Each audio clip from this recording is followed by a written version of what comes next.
Hi sir, how are you? I'm fine. నువ్వేంటి ఇక్కడ? చిన్న పని మీద ఇటు వచ్చాను సార్.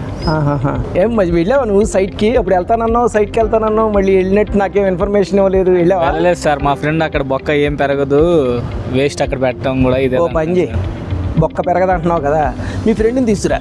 అంటే మా వాడు ఏమంటున్నాడంటే గవర్నమెంట్ మారుతుంది, గవర్నమెంట్ మారితే ఎలాగో పెరగదు, వాళ్ళంతా ట్రాష్ అని చెప్పేది ఇదే అంటున్నాడు సార్. మీడియా ఇంత చదువుకున్నారు, మీడియా ఈ విధంగా ఫోకస్ చేస్తుంది, గవర్నమెంట్ మొత్తం ఫోకస్ చేస్తుంది, అందరూ అక్కడే ఉన్నారు. ప్రభుత్వంలో యంత్రాంగం మొత్తం ఆ ఫ్యూచర్ సిటీ చుట్టూ తిరుగుతోంది. రోజు ఒక అనౌన్స్మెంట్ జరుగుతోంది, ప్రతిరోజు ఒక ఫౌండేషన్ స్టోన్ పడుతుంది. ఇన్ని జరుగుతున్నా కూడా మీ ఫ్రెండ్ అక్కడ ఏం పెరగదన్నాడని చెప్పి నువ్వు ఇంతవరకు సైట్ విజిట్కి వెళ్ళలేదంటే ఆశ్చర్యంగా ఉంది. నిజంగా అసలు నీకు కొనేసే ఉద్దేశం ఉందా? కొనే ఉద్దేశం ఉంటే ఆ విధంగా మాట్లాడు. నీకు నిజంగా కొనే ఉద్దేశం ఉంటే మీ ఫ్రెండ్స్ని కాదు, మీ ఫ్యామిలీ మెంబర్స్ని తీసుకొని సైట్ విజిట్ చేయి. ఆ సరౌండింగ్ ఏరియాలో ఏమేమి డెవలప్మెంట్స్ జరుగుతున్నాయో చూడు. ఆ సరౌండింగ్ ఏరియాలో జరుగుతున్నటువంటి డెవలప్మెంట్స్ నిజంగా ఫ్యూచర్లో నువ్వు ఇన్వెస్ట్మెంట్ చేస్తే పెరుగుతుందా పెరగదా అనేది నీకు క్లియర్గా అర్థమవుతుంది. అసలు సైట్ విజిట్ చేయకపోతే నీకేం అర్థమవుతుంది అక్కడ? మా ఫ్రెండ్ చెప్పింది కూడా నిజమే కదా సార్. మరి గవర్నమెంట్ మారితే వేరే గవర్నమెంట్ ఏం చేయదు కదా సార్. ఓకే, ఇప్పుడు గవర్నమెంట్ మారితే వేరే గవర్నమెంట్ వస్తే ఫ్యూచర్ సిటీ వస్తుందా లేదా అనేటటువంటి డౌట్ఫుల్తో నువ్వు ఈ రోజున ల్యాండ్ కొందాం అనుకొని కూడా మళ్ళీ అసలు ఈ రోజు వరకు కూడా సైట్ విజిట్ చేయలేకపోయావు. విషయం చెబుతాను విను. ఈ రోజున చాలామంది ఆ సరౌండింగ్ ఏరియాల్లో ఇన్వెస్ట్మెంట్ చేద్దామని ఆ ఏరియాల్లో సైట్లు నచ్చి కూడా మళ్ళీ గవర్నమెంట్ మారిపోతే అనే ఉద్దేశంతో ఆగిపోయిన వాళ్ళు చాలామంది ఉన్నారు. కానీ ఒక్క విషయాన్ని నేను క్లియర్గా చెప్తున్నాను నీకు, ఈ రోజున గవర్నమెంట్ మారిపోయిందనుకో ఈ ఫ్యూచర్ సిటీ ఆగిపోతుందా? ఈ ఫ్యూచర్ సిటీలో ఫౌండేషన్ స్టోన్ పడినటువంటి కంపెనీలు అవన్నీ కన్స్ట్రక్షన్ చేసినవి అవన్నీ ఏమైపోతాయి? అందులో వచ్చే ఎంప్లాయ్మెంట్ ఏమైపోతుంది? ఎప్పుడు అలా అనుకోవాల్సిన అవసరం లేదు. ఫ్యూచర్ సిటీ సరౌండింగ్ ఏరియాల్లో గవర్నమెంట్ ఆల్రెడీ ఫోకస్ చేసి ల్యాండ్ అలొకేట్ చేసి ఆ కంపెనీలన్నీ స్టార్ట్ అయిపోతూ కన్స్ట్రక్షన్ జరుగుతూ అక్కడ యాక్టివిటీ స్టార్ట్ అయితే ఇంకే గవర్నమెంట్ వచ్చినా ఏం చేస్తుంది? ఏ గవర్నమెంట్ వచ్చినా ఏ గవర్నమెంట్ రాకపోయినా హైదరాబాద్ గ్రోత్ని ఎవ్వరు ఏమీ ఆపలేరు. మీకు రీసెంట్గా ఒక అనౌన్స్మెంట్ జరిగింది తుక్కుగూడ దగ్గర 5,674 కోట్ల రూపాయలు ఒక 8 కంపెనీలు ఇన్వెస్ట్మెంట్ చేస్తున్నాయి. ఈ తుక్కుగూడ అంటే ఇదంతా శ్రీశైలం హైవేనే, ఇవి బెల్ట్ మొత్తం కూడా ఫ్యూచర్ సిటీ కారిడార్లోకే వస్తుంది. తుక్కుగూడ దగ్గర ఇన్వెస్ట్మెంట్ చేసిన కంపెనీల్లో మీ అందరికీ తెలిసిన కంపెనీ కూడా లెన్స్ కార్ట్ అంటే కళ్ళజోళ్ళ మనకి సప్లై చేస్తూ ఉంటుంది. మనకి ఐ ప్రాబ్లం ఏదైనా వచ్చిందంటే టెస్ట్లు చేస్తుంది, మనకి స్పెక్టికల్స్ కూడా సప్లై చేస్తుంది. అలాంటి కంపెనీ హైదరాబాద్ను చూజ్ చేసుకొని ఇక్కడ వాళ్ళ ఇండస్ట్రీని పెడుతుంది. ఇన్ని కంపెనీలు ఇంత విధంగా ర్యాపిడ్ గ్రోత్ ఆ సరౌండింగ్ ఏరియాలో ఇన్వెస్ట్మెంట్ చేస్తే మాకు బాగుంటుంది. ఎయిర్పోర్ట్ దగ్గరగా ఉండటం వల్ల అన్ని రకాలుగాను ఈ శ్రీశైలం హైవే ఏదైతే NH 765 ఉందో కన్వీనియంట్గా ఉందని చెప్పి అంతమంది చెబుతుంటే నువ్వు ఈ రోజున గవర్నమెంట్ మారితే మళ్ళీ మాకు ప్రాబ్లం అవుతుంది ఇలా అంటున్నారనే గవర్నమెంట్ కూడా ఒక సీరియస్ స్టెప్ తీసుకుంది. ఆ సీరియస్ స్టెప్ ఏంటో తెలుసా? ఈ రోజున గవర్నమెంట్ మారినా, రేపు కాంగ్రెస్ గవర్నమెంట్ వచ్చినా, నెక్స్ట్ TRS వచ్చినా, BJP వచ్చినా, ఏ గవర్నమెంట్ వచ్చినా కూడా ఫ్యూచర్ సిటీని మార్చడానికి వీలు లేకుండా ఒక చట్టాన్ని కూడా చేయడానికి ప్రెసిడెంట్ గవర్నమెంట్ రంగాన్ని సిద్ధం చేసింది. దాని ప్రకారం ఒక బిల్లుని అసెంబ్లీలో ప్రవేశపెడతారు. దానిలో ఫ్యూచర్ సిటీకి సంబంధించినటువంటి మ్యాప్ ఏదైతే ఆల్రెడీ సింగపూర్ బేస్డ్ కంపెనీకి ఇచ్చారో వాళ్ళ మ్యాప్ కూడా అతి త్వరలో రిలీజ్ అవుతుంది. ఒక 9 months స్పాన్ వాళ్ళు తీసుకోవడం జరిగింది. ఆ మ్యాప్ ఒకసారి రిలీజ్ అయిన తర్వాత ఏ సిటీకి ఎక్కడ ల్యాండ్ అలొకేట్ చేస్తున్నారు, అదేవిధంగా మన స్కిల్ డెవలప్మెంట్ యూనివర్సిటీకి ఆల్రెడీ ల్యాండ్ అలొకేట్ చేశారు. కొన్ని కంపెనీలకి ఫ్యూచర్ సిటీ సరౌండింగ్ ఏరియాలో నెంబర్ ఆఫ్ టైమ్స్ నేను ఆల్రెడీ చెప్పాను. ఆ కంపెనీలన్నిటికీ ల్యాండ్ అలొకేట్ చేశారు. ఈ రోజున అమెజాన్ డేటా సెంటర్ ఎగ్జిస్టింగ్గా అక్కడ తన యాక్టివిటీస్ని స్టార్ట్ చేసింది. వర్క్స్ ఆల్రెడీ 3 years 4 years నుంచి రన్నింగ్లో ఉన్నాయి. అలాంటి అమెజాన్ డేటా సెంటర్ వరల్డ్లో one of the biggest company. ఆ కంపెనీకి సంబంధించినటువంటి యాక్టివిటీస్ని ఎక్స్పాన్షన్ చేయడం కోసం మళ్ళీ గవర్నమెంట్ దగ్గర మన దావోస్లో జరిగిన మీటింగ్లో అక్కడ మళ్ళీ MOU చేసుకున్నారు. మాకు ఇంకా ల్యాండ్ ఇవ్వండి, మేము డేటా సెంటర్ని ఏర్పాటు చేస్తాం. ఇప్పుడు ఈ రోజున ఆర్టిఫిషియల్ ఇంటెలిజెన్స్ అని రకరకాలు వస్తున్నాయి. వాటికి డేటా స్టోరేజ్, క్లౌడ్ స్టోరేజ్కి చాలా కావాల్సి వస్తుంది. అలాంటిది మాకు హైదరాబాద్ కన్వీనియంట్గా ఉంది. ఈ సరౌండింగ్ ఏరియాల్లో ఏవైతే గ్లోబల్ క్యాపబిలిటీ సెంటర్స్ ఏర్పడుతున్నాయో అదేవిధంగా మేము డేటా స్టోరేజ్కి ఎక్స్పాన్షన్ చేసుకుంటామంటే గవర్నమెంట్ కూడా వాళ్ళని ఆహ్వానించి 202 ఎకరాలని వాళ్ళకి ఫ్యూచర్ సిటీలో కేటాయించడం జరిగింది. ఆ 202 ఎకరాల్లో ఈ రోజున శంకుస్థాపన కూడా మన గౌరవనీయులైనటువంటి ముఖ్యమంత్రి గారు చేయడం జరిగింది. ఆయన క్లియర్గా అనౌన్స్మెంట్ చేశారు. ఈ రోజున అమెజాన్ డేటా సెంటర్ వాళ్ళు చెప్పిన దాని ప్రకారం 60,000 కోట్ల రూపాయలు మేము ఇన్వెస్ట్మెంట్ చేస్తాం అని వాళ్ళు చెప్తే ఈయన రిక్వెస్ట్ కూడా చేయడం జరిగింది అమెజాన్ అఫీషియల్స్ని. 60,000 కోట్ల రూపాయలు కాదు, 1 lakh మీరు ఇన్వెస్ట్మెంట్ చేయండి హైదరాబాద్ ఫ్యూచర్ సిటీ పరిసర ప్రాంతాల్లో అని. అదేవిధంగా వాళ్ళు కూడా గవర్నమెంట్కి ఎష్యూరెన్స్ ఇవ్వడం జరిగింది. మేము కమింగ్ డేస్లో ఇంకా ఎక్స్పాన్షన్ చేస్తాం. 1 crore వరకు కూడా వీళ్ళు 1 crore lakhs అనమాట, ల్యాక్స్ వరకు కూడా వీళ్ళు ఇన్వెస్ట్మెంట్ చేయడానికి ముందుకు వస్తున్నామని చెప్పేసి వాళ్ళు చెప్పడం జరిగింది. సో నువ్వు ఏమి కంగారు పడాల్సిన పని లేదు. నీ ఇన్వెస్ట్మెంట్ సేఫ్గా ఉంటుంది, సెక్యూరిటీగా ఉంటుంది, మంచి ఎప్రిషియేషన్ అవుతుంది ఎప్పుడైనా సరే ఫ్యూచర్ సిటీ పరిసర ప్రాంతాల్లో కనుక ఇన్వెస్ట్మెంట్ చేస్తే. ఎందుకంటే గవర్నమెంటు చట్టాన్ని చాలా స్ట్రిక్ట్గా ఇంప్లిమెంటేషన్ చేయబోతోంది. నెక్స్ట్ వచ్చిన గవర్నమెంట్ కూడా ఈ ఫ్యూచర్ సిటీకి సంబంధించిన యాక్టివిటీస్ ఏవైతే ల్యాండ్ ఎలకేషన్ ఏదైతే జరిగిందో ఆ సరౌండింగ్ ఏరియాల్లో ఆ కంపెనీలకి, అలాగే నెట్ జీరో అంటే పొల్యూషన్ ఫ్రీగా ఉన్న కంపెనీలకు ఎలకేట్ చేయాలి. ఫ్యూచర్ సిటీకే డెవలప్మెంట్కి యూజ్ చేయాల్సి ఉంటుంది ఈ బ్యాంక్ని, ఏది ల్యాండ్ బ్యాంక్ని. సో నువ్వు ఏదైతే ఇన్వెస్ట్మెంట్ చేస్తున్నావో ఆ investment safe and secured. Don't worry, నువ్వు ఆరాంగా ఆ సరౌండింగ్ ఏరియాలో ఎక్కడైనా సరే నువ్వు ఇన్వెస్ట్మెంట్ చేసుకోవచ్చు. నువ్వు మీ ఫ్యామిలీ మెంబర్స్ని తీసుకెళ్ళి ఫస్ట్ సైట్ విజిట్ చేయి. సైట్ విజిట్ చేస్తే నీకు క్లియర్గా అర్థమవుతుంది. అవునా సార్? ఓకే, నువ్వు నీ డౌట్ నువ్వు ఎక్స్ప్రెస్ చేసావు. ఈ డౌట్తోనే చాలామంది ఆ సరౌండింగ్ ఏరియాలో సైట్ విజిట్ చేద్దామని, చూద్దామని, ఒకసారి చూసి వెళ్ళిపోయి మళ్ళీ నెక్స్ట్ గవర్నమెంట్ వస్తే మారిపోతే ఎట్లా అని కొంతమంది కొనకుండా విత్డ్రా అయిపోయి మనీ ఉండి కూడా ఇన్వెస్ట్మెంట్ చేయకుండా అలా ఆగిపోయారు. దాన్ని ఆగిపోవడం వల్ల ఏమైంది, వాళ్ళు ఇన్వెస్ట్మెంట్ చేయలేకపోయారు. ఈ రోజున అన్నీ తెలుసుకున్నారు. గవర్నమెంట్ అనౌన్స్మెంట్ చేసింది, మేము చట్టం చేస్తున్నాము, మీకు ఫ్యూచర్ సిటీకి ఎటువంటి ఇబ్బంది ఉండదు, నెక్స్ట్ గవర్నమెంట్ వచ్చినా కూడా ఈ ఫ్యూచర్ సిటీనే కంటిన్యూ అవుతుంది. ఇవన్నీ విని మళ్ళీ వాళ్ళు రష్ అయ్యి ఈ కంపెనీలన్నీ కూడా ఫౌండేషన్ స్టోన్ వేయటం, అదేవిధంగా అమెజాన్ డేటా సెంటర్ రీసెంట్గా వాళ్ళు చేసిన అనౌన్స్మెంట్స్ ఇవన్నీ చూసి ఇన్ని వేల కోట్ల రూపాయలు, ఇన్ని లక్షల కోట్ల రూపాయలు ఫ్యూచర్ సిటీ పరిసర ప్రాంతాల్లో వస్తున్నాయి, ఎంప్లాయ్మెంట్ జనరేట్ అవుతుంది, అన్ని రకాలుగాను పొల్యూషన్ ఫ్రీగా ఉంది, సిటీకి దూరంగా ఉంది, మంచిగా ఉంది అట్మాస్ఫియర్ అనుకుని మళ్ళీ వాళ్ళు కొందామని వస్తే వాళ్ళు వచ్చే టైంకి అక్కడ వాళ్ళకి కావాల్సిన గతంలో చూసుకున్నటువంటి డైరెక్షన్ ఏదైతే ఉందో ఆ డైరెక్షన్ అవైలబుల్ లేదు. ఈస్ట్ తీసుకుందాం అనుకుంటారు, కొంతమంది నార్త్ ఈస్ట్ తీసుకుందాం అనుకుంటారు, కొంతమంది నార్త్ తీసుకుందామంటారు. వాళ్ళు చూజ్ చేసుకున్న ప్లాట్లు లేవు.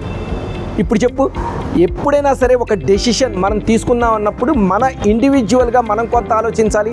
పేపర్లో ఏ విధంగా పడుతోంది, ఆ సరౌండింగ్ ఏరియాస్ డెవలప్మెంట్ ఏ విధంగా అవుతున్నాయి అనేది చూసుకోవాలి, టైటిల్ క్లియర్గా ఉందో లేదో చూసుకోవాలి, కంపెనీ మంచిదా కాదా చూసుకోవాలి. ఫ్యూచర్లో ఈ రోజున మనం ఇన్వెస్ట్మెంట్ చేస్తే నిజంగా గ్రో వస్తుందా, అక్కడ రెసిడెన్షియల్ జోన్ ఏర్పడడానికి అవకాశం ఉందా, మనం ఇల్లు కట్టుకోవచ్చా, ఇలాంటి పాయింట్లనే నువ్వు కీప్ ఇన్ మైండ్లో ఉంచుకొని ఇన్వెస్ట్మెంట్ చేయాలి. అంతేగాని ఎవరో ఏదో చెప్పేశారని నువ్వు ఇప్పటికీ 2-3 వారాల నుంచి ఇంతవరకు సైట్ విజిటే చేయలేదు, నువ్వు ఇంకా ఆలోచిస్తూనే ఉన్నావు. రేపు పొద్దున ఫ్లాట్స్ అన్నీ స్పీడ్గా సేల్ అవుతున్నాయి, నీకు కావాల్సిన డైరెక్షన్ ఉండదు. అప్పుడు నువ్వు అనుకుంటావు, మళ్ళీ బాధపడతావు, అరే మనం తీసుకోలేకపోయామని. ఎందుకంటే ఈ రోజున గతంలో ఎవరైతే సైట్ విజిట్ చేసి వాళ్ళందరూ కావాల్సిన డైరెక్షన్ని చూజ్ చేసుకొని కూడా కొనకుండా ఉన్నవాళ్ళు మళ్ళీ వచ్చి ఆ ఫేసింగ్ ఏదైతే ఈస్టో లేకపోతే నార్త్ ఈస్ట్ ఫేసింగ్లు మళ్ళీ అడిగితే ఆల్రెడీ బుక్ అయిపోయి రిజిస్ట్రేషన్ కూడా అయిపోయినాయి. ఇంకెక్కడి నుంచి ఇవ్వగలం? ఇప్పటికీ మించిపోయింది ఏం లేదు. ఈ రోజుకైనా సరే నువ్వు వెళ్ళి సైట్ చూసి నీకు నచ్చిన డైరెక్షన్లో ఇన్వెస్ట్మెంట్ చెయ్యి. ఖచ్చితంగా నీకు కమింగ్ డేస్లో మంచి రిటర్న్స్, మంచి అప్రిషియేషను, కావాలంటే నువ్వు ఇల్లు కట్టుకొని నివసించడానికి కూడా చాలా అనుకూలమైన వాతావరణం, అనుకూలమైన area future city surrounding areas. Okay sir, మరి ఇది ఓఆర్ఆర్ నుండి ఎంత డిస్టెన్స్ సార్ ముందు సైట్? ఓఆర్ఆర్ నుంచి నీకు ఇది 27 minutes వస్తుంది. అంటే ఓఆర్ఆర్ నుంచి మన ఇండో ఖతార్ వారి మగధా ప్రాజెక్టు ఎగ్జాక్ట్ 27 minutes వస్తుంది. ఈ 27 minutes కూడా అసలు నీకు జర్నీ చేసినట్టే ఉండదు. ఎక్సలెంట్ అట్మాస్ఫియర్ ఉంటుంది. సరౌండింగ్ ఏరియాస్ అన్నీ కూడా రెసిడెన్షియల్, మొత్తం ఇళ్ళే. నీకు లెఫ్ట్ రైట్ మొత్తం కమర్షియల్ ఎస్టాబ్లిష్మెంట్స్ ఇళ్ళే కనపడతాయి. నీకు అక్కడ మూవ్ అవుతూ ఉంటే కొత్తూరు జంక్షన్ దగ్గర 200 feet రోడ్ వస్తుంది. కరెక్ట్గా కొత్తూరు జంక్షన్ నుంచి మన మగధా ప్రాజెక్ట్ ఏదైతే కడతాల్లో ఉందో అది చాలా నియర్గా ఉంటుందన్నమాట. ముచ్చెర్ల దాటిన తర్వాత కడతాలు ఉంటుంది. ఈ రోజున ముచ్చెర్ల కూడా ఫ్యూచర్ సిటీ కింద ఉంది. స్కిల్ డెవలప్మెంట్ యూనివర్సిటీ కూడా బేగంచెర్ల దగ్గరే ఉంది. ఈ సరౌండింగ్ ఏరియాలన్నీ కూడా ఆల్రెడీ డెవలప్ అయిపోయినాయి, చాలా పర్సెంటేజ్ డెవలప్ అయిపోయినాయి. గవర్నమెంట్ అనౌన్స్మెంట్ జరుగుతుంది. ఎక్కడికక్కడ 200 ఎకరాలు, 300 ఎకరాలు, 500 ఎకరాలు ల్యాండ్ అలకేట్ చేసేస్తున్నారు. ఆ కంపెనీలు వాళ్ళ పనులు వాళ్ళు చేసేసుకుంటూ వెళ్ళిపోతున్నారు. నీకు హయ్యెస్ట్ ల్యాండ్ ఈ రోజు వరకు ఇచ్చింది కూడా లైఫ్ సైన్సెస్ హబ్కి నక్కర్తి మేడిపల్లి. యాక్చువల్గా మేడిపల్లి నక్కర్తి మారిపోయి ఈ రోజున మేడిపల్లి కిందకు వచ్చింది. అంతకుముందు నక్కర్తి మేడిపల్లి అనేవాళ్ళు. ఈ మేడిపల్లి దగ్గర లైఫ్ సైన్సెస్ హబ్ కూడా ఏర్పాటవుతుంది. దానికి సంబంధించిన రోడ్లు కూడా మీకు శరవేగంగా జరుగుతున్నాయి. ఎవరైనా సరే ఇంట్రెస్ట్ ఉండి ఒకసారి ఆ నక్కర్తి మేడిపల్లి సరౌండింగ్ ఏరియాలో వెళ్ళారనే తెలుస్తుంది. ఇవన్నీ కూడా సాగర్ హైవేకి శ్రీశైలం హైవేకి మధ్య జరుగుతున్నటువంటి డెవలప్మెంట్స్. ఈ రీసెంట్గా ఇందాక చెప్పినట్టుగా నేను అమెజాన్ డేటా సెంటర్కి కూడా ల్యాండ్ ఎక్స్పాన్షన్ చేశారు 202 acres. అదేవిధంగా సింగరేణి కాలరీస్ వాళ్ళకి రెగ్యులర్గా మనం చెప్పుకునే ఇవన్నీ సింగరేణి కాలరీస్ వారికి పోలీస్ కమిషన్ రేట్కి స్కిల్ డెవలప్మెంట్ యూనివర్సిటీకి ఇట్లా 1, 2 అనేది కాదు. ఎస్క్యూబ్ అనే కంపెనీకి కూడా డేటా హబ్ వాళ్ళు సెట్ చేసుకోవడం కోసం వాళ్ళకి కూడా ల్యాండ్ అలొకేట్ చేయడం జరిగింది. ఎన్నో కంపెనీలు ఇంకా అసలు రాలేదు. ఇదంతా ఇనిషియేషనే, జస్ట్ ఇది ఆరంభం మాత్రమే. అసలు సినిమా చాలా ఉంది. అసలు ఈ రోజు వరకు కూడా వీళ్ళ దగ్గర ఉన్నటువంటి ల్యాండ్ బ్యాంకులో 10% ల్యాండ్ బ్యాంక్ కూడా కంపెనీలకి ఎంగేజ్ చేయలేదు. సో నీ కమింగ్ డేస్లో ఇంకా ఎక్స్ట్రాడినరీగా వీళ్ళకి ల్యాండ్ బ్యాంక్ అలొకేట్ చేస్తే కంపెనీలన్నీ ఆటోమేటిక్గా వాళ్ళ యాక్టివిటీస్ కనుక స్టార్ట్ చేసినాయి అనుకో, అసలు నీకు ఎక్కడికి వెళ్తుంది ఒక్కసారి ఊహించు. ఎక్కడికి వెళ్తుంది? అరే వీళ్ళందరూ కంపెనీలు ఎస్టాబ్లిష్ చేస్తే 100,000 ఎకరాల్లో ఆ కంపెనీలు కట్టిన తర్వాత అక్కడ జనరేట్ అయ్యేటటువంటి ఎంప్లాయ్మెంట్కి రెసిడెన్షియల్ జోన్ ఎక్కడి నుంచి వస్తుంది? హైదరాబాద్ వచ్చి ఉంటారా వాళ్ళందరూ? ఫ్యూచర్ సిటీ సరౌండింగ్ ఏరియాల్లో మీకు ఏర్పాటు అవుతున్నటువంటి కంపెనీలన్నిటిలో కూడా పనిచేసే ఎంప్లాయీస్ అందరూ కూడా ఆ సరౌండింగ్ ఏరియాలో ఎక్కడైతే రెసిడెన్షియల్ జోన్ ఉందో ఆ రెసిడెన్షియల్ జోన్లోనే ఫ్లాట్లు కొనుక్కుంటారు, లేదంటే అపార్ట్మెంట్లు కన్స్ట్రక్షన్ అయితే అందులో రెసిడెంట్గా ఉంటారు, ఇలాంటివి చేస్తారు. సో ఖచ్చితంగా ఆ సరౌండింగ్ ఏరియాల్లో కంపెనీలు వస్తాయి, ఎంప్లాయ్మెంట్ జనరేట్ అయ్యింది. ఆ ఎంప్లాయ్మెంట్ని బేస్ చేసుకొని ఎన్నో షాపింగ్ మాల్స్ వస్తాయి, ఎయిర్పోర్ట్ కూడా దగ్గరగా ఉంది. సౌత్ కారిడార్ ఈ రోజు వరకు కూడా గ్రో కాలేదు. ఇన్ని గుడ్ ఫ్యాక్టర్స్ మనకి కళ్ళ ముందు కనపడుతూ ఉన్నాయి కనుక మనం ఖచ్చితంగా ఫ్యూచర్ సిటీ సరౌండింగ్ ఏరియాల్లో కనుక మనం ఇన్వెస్ట్మెంట్ చేస్తే we will get extraordinary returns, no doubt at all. So నువ్వు ఒక్కసారి ఫస్ట్ సైట్ విజిట్ చేయి. సైట్ విజిట్ చేసి నీకు కంపెనీ బ్రాండ్ ఏ విధంగా ఉంది, అక్కడ డెవలప్మెంట్స్ ఏ విధంగా ఉన్నాయి, నిజంగా డిటిసిపి రెరా అప్రూవల్తో ఉన్న ఈ మగధ ప్రాజెక్ట్లో డెవలప్మెంట్స్ వీళ్ళు చెప్పిన విధంగా ఉన్నాయా లేదా ఒక్కసారి చెక్ చేసుకో. నచ్చిన ప్లాట్ని చూజ్ చేసుకో. గోల్డెన్ ఆపర్చునిటీ మిస్ చేసుకోవద్దు. ఇలాంటి గోల్డెన్ ఆపర్చునిటీ మళ్ళీ కావాలన్నా కూడా నువ్వు మళ్ళీ తీసుకోలేవు. ఎందుకంటే ఇది ఫేజ్ 1కి సంబంధించింది. ఫేజ్ 2 అంటే దీనికి బ్యాక్ సైడ్ వస్తుంది కనుక ఫేజ్ 1లో ల్యాండ్ నీకు కమింగ్ డేస్లో మంచి రిటర్న్స్ వస్తాయి. ఫేజ్ 2లో కూడా ఏదైతే మన మగధ ప్రాజెక్టులో రాబోతుందో ఈ ప్రైస్ ఎట్టి పరిస్థితుల్లోనూ ఇవ్వలేదు. ఈ రోజున ల్యాండ్ ప్రైసెస్కి ఇక్కడున్న ప్లాట్కి సంబంధించిన స్క్వేర్ యార్డ్ ప్రైస్కి కంపారిజన్ చేస్తే వెరీ జెన్యూన్ ప్రైస్లో మనకి ల్యాండ్ అవైలబుల్ ఉంది. ఓపెన్ ప్లాట్ ఖచ్చితంగా కొనుక్కోవడానికి మనకి కన్వీనియంట్ ప్రైస్లో ఉంది. ఎందుకంటే తుక్కుగూడ, కందుకూరు, మహేశ్వరం ఇవన్నీ ఎక్స్ట్రాడినరీగా రేట్లు పెరిగిపోయినాయి. అక్కడ ఇన్వెస్ట్మెంట్ చేద్దామన్నా నువ్వు ఇన్వెస్ట్మెంట్ చేయలేవు. ఈ కంపెనీలన్నీ కూడా ఈ 30,000 ఎకరాల్లో ఈ సరౌండింగ్ ఏరియాల్లో వస్తున్నాయి కనుక జస్ట్ 4-5 కిలోమీటర్ రేడియస్లో మన రెసిడెన్షియల్ జోన్ ఉంటుంది కనుక అన్ని రకాలుగాను నువ్వు ఉండడానికి కన్వీనియంట్గా ఉంటుంది. ప్లస్ ఇన్వెస్ట్మెంట్ చేస్తే ప్రైస్ అప్రిషియేషన్కి చాలా కన్వీనియంట్గా ఉంటుంది. సో సరౌండింగ్ ఏరియాల్లో మంచి డెవలప్మెంట్ ఉంది కనుక ఫ్యూచర్ సిటీ సరౌండింగ్ ఏరియాలో ఒక్కసారి విజిట్ చేయి. విజిట్ చేసి నీకు నచ్చితే చెప్పు, ప్లాట్ చూజ్ చేసుకో. Best investment opportunity in Magadha. Okay sir, thank you. నేను అడిగిన ప్రతి క్వశ్చన్కి మీరు చాలా బాగా ఆన్సర్ చెప్పారు. ఓకే, వింటుంటే ఇప్పుడే వెళ్ళాలనిపిస్తుంది అనమాట. ఓకే, సరౌండింగ్స్ కూడా నాకు కళ్ళ కట్టినట్టు చెప్పారు మీరు బాగా. ఈ వీకైనా ఎలాగైనా తప్పకుండా వెళ్తాను సార్ సైట్ విజిట్కి అయితే ఖచ్చితంగా.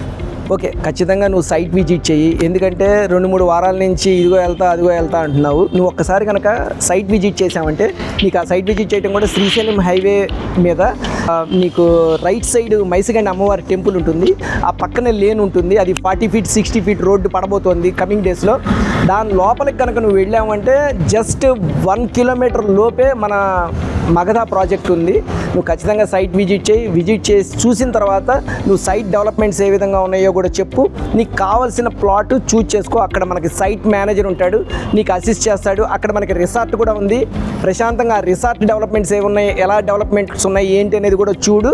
అక్కడ చూసిన తర్వాత అక్కడ నువ్వు టీ స్నాక్స్ తీసుకున్న తర్వాత అప్పుడు నువ్వు డిసైడ్ చేసుకో. మీ ఫ్యామిలీ మెంబర్స్తో వెళ్ళు, నువ్వు ఒక్కడే వెళ్ళొద్దు. ఎందుకంటే ఫ్యామిలీ మెంబర్సే నీకు కరెక్ట్గా సజెస్ట్ చేయగలుగుతారు. ఫ్రెండ్స్ ఒక్కొక్కసారి కరెక్ట్గా సజెస్ట్ చేయొచ్చు, ఒక్కొక్కసారి సజెస్ట్ చేయలేకపోవచ్చు. సైట్ చూడు, చూసిన తర్వాత అప్పుడు నువ్వు నాకు కాల్ చేయి, అప్పుడు మనం మాట్లాడుకుందాం. ఓకేనా? సరే సార్, వెళ్ళే ముందు ఒకసారి మీకు కాల్ చేస్తాను. ఓకే, ఎవరైనా సరే ఒక్కసారి ఊరికే సరదాగా చూద్దాం మగధ ప్రాజెక్టు ఈ సరౌండింగ్ ఏరియాల్లో చాలా వీడియోల్లో చూసాము, సోషల్ మీడియాలో కూడా బాగా ఈ మగధా ప్రాజెక్ట్, ఇండో ఖతార్ వారి మగధా ప్రాజెక్ట్ గురించి చెప్తున్నారు అని చాలామంది వింటున్నారు. కానీ ఒక్కటి ఫ్రెండ్స్, ఒక్కసారి ఎవరైనా సరే చూద్దాంలే అని కనుక మగధా ప్రాజెక్టు విజిట్ చేస్తే ఖచ్చితంగా ప్లాట్ కొనాలి అని మైండ్లో ఫిక్స్ అయిపోతారు. ఇది మటుకు వాస్తవం. నేను చెప్పింది వాస్తవం కాదో మీకు తెలియాలి అంటే ఒక్కసారి మగధా సైట్ విజిట్ చేయండి. మీరు సైట్ విజిట్ చేయాలి అంటే కంపెనీ నుంచి మేము వెహికల్ ప్రొవైడ్ చేస్తాం. ఈ స్క్రీన్ మీద కనబడుతున్నటువంటి నెంబర్కి కనుక మీరు కాల్ చేస్తే, మీరు అపాయింట్మెంట్ ఇస్తే మీరు ఖచ్చితంగా సైట్ విజిట్కి తీసుకువెళ్ళడానికి మా సిబ్బంది మీకు సపోర్ట్ చేస్తారు.